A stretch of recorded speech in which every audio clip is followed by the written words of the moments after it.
भारत माता की जय, भारत माता की जय, बीजेपी जिंदाबाद जिंदाबाद जिंदाबाद, बीजेपी जिंदाबाद जिंदाबाद जिंदाबाद। বিচারপতি পদে ইস্তফা দেওয়ার পর বিজেপিতে যোগ দিলেন অভিজিৎ গঙ্গোপাধ্যায়।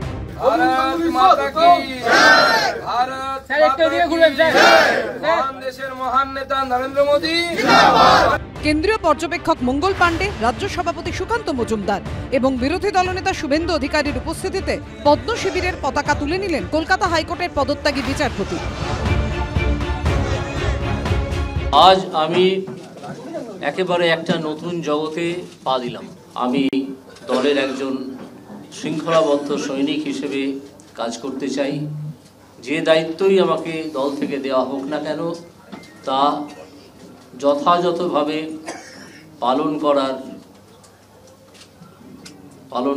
পালন করতে আমি প্রতিজ্ঞাবদ্ধ এবং আমি তা করব। সিবিআই এর এফআইআর নেম যে নারদার ভিডিও বিজেপি দিয়েছিল, আজকে সেই কলঙ্কিত শুভেন্দু অধিকারী যে গ্রেফতারি এড়াতে বিজেপিতে পালিয়ে গেছে, তার হাত থেকে পতাকা নিচ্ছেন, বিবেকে লাগছে না। মানুষের মেরুদণ্ডটা শক্তই থাকে, সেটা কখনো কখনো বেঁকে যায়। কার কখন বাঁকবে এটা আগে থেকে হয়তো বোঝা যায় না। অভিজিৎ গঙ্গোপাধ্যায়কে বাঁকাতে হচ্ছে, ঝোঁকাতে হচ্ছে। মঙ্গলবার বিচারপতি পদে ইস্তফা দেন অভিজিৎ গঙ্গোপাধ্যায়। বৃহস্পতিবার তিনি যোগ দিলেন বিজেপিতে।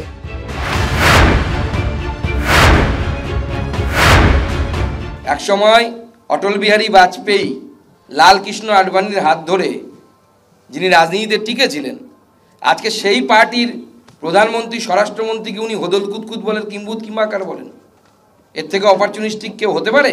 তিনি দুর্নীতি বড় বড় কথা বলে আজকে পাশে বসিয়ে যার হাত থেকে পতাকা নিলেন তার নিজের নামটা সিবিআই এর এফআইআর এ আছে।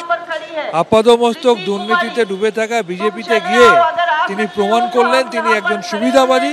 তার মুখোশটা আজকে খুলে গেল, তার সুবিধাবাদী চেহারাটা দেশের মানুষ জানতে পারল। এদিনই তৃণমূলের তরফে সোশ্যাল মিডিয়ায় এই ছবি পোস্ট করা হয়েছে, যেখানে দেখা যাচ্ছে মাই লর্ড শব্দবন্ধের মাঝে ফুটেছে পদ্ম, সঙ্গে লেখা হয়েছে যদি জানেন তাহলে বুঝবেন। গুরুত্বপূর্ণ লোক সবসময় গুরুত্বপূর্ণ হন, আর বিজেপি তাকে যেভাবে গ্রহণ করছে তাতে আপনারাও বোঝেন যে স্বাভাবিকভাবে তাকে দল কাজে লাগাবে। ফলে আমরা মনে হয় বিজেপিও সমৃদ্ধ হবে এবং ওনার যে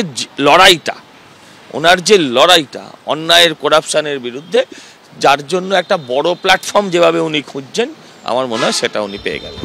সব মিলিয়ে তর্জা তুঙ্গে। পূর্ণেন্দু সিংহ, সমীরণ পাল ও গৌতম মণ্ডলের রিপোর্ট, এবিপি আনন্দ। বাংলা ঝামেলা চায় না, বাংলা খবর চায়। বাংলা খবর, বাংলার খবর।